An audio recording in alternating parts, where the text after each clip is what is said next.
আমাৰ হাজোৰ লোক নিৰ্মাণ বিভাগৰ অন্তৰ্গত আমাৰ নতুনকৈ নিৰ্মাণ হৈ থকা পথ এটি আমাৰ শোভন চাহৰ পৰা ধাৰেশ্বৰ মন্দিৰ হৈ বামুণীলৈ প্ৰায় 7 কিলোমিটাৰ পথ নিৰ্মাণ হোৱাৰ কথা আছিলে যদিও ইতিমধ্যে ফলক লগাইছে 7 কিলোমিটাৰ নতুনকৈ নিৰ্মাণ হ'ব, কিন্তু আমি দেখিবলৈ পাইছোঁ যে 2 কিলোমিটাৰ পথ ইতিমধ্যে কমপ্লিট হৈ আছে।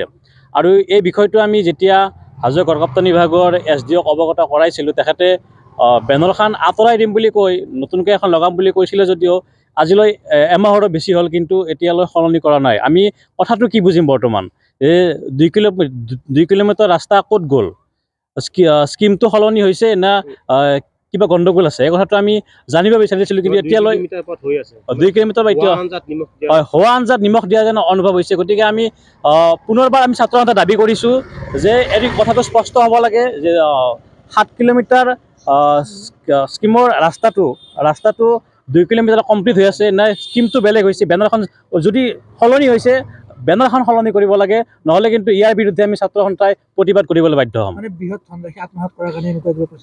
আমাৰো সন্দেহ হৈছে যে ইয়াত এটা বৃহৎ চক্ৰ, বৃহৎ ধনৰাশি আত্মসাৎ কৰাৰ কাৰণে লাগি আছে। গতিকে আমি ছাত্ৰ সন্থাই দাবী কৰিছোঁ, যদি স্কিমটো সলনি হৈছে তেতিয়াহ'লে স্কিমত লগাই থকা বেনাৰখন সলনি কৰিব লাগে, নহ'লে কিন্তু ইয়াৰ গত্যন্তৰ নাই।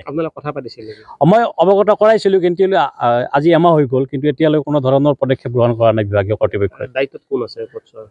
দায়িত্বত আমাৰ হাজো লোক নিৰ্মাণ বিভাগৰ SDO ছাজেদ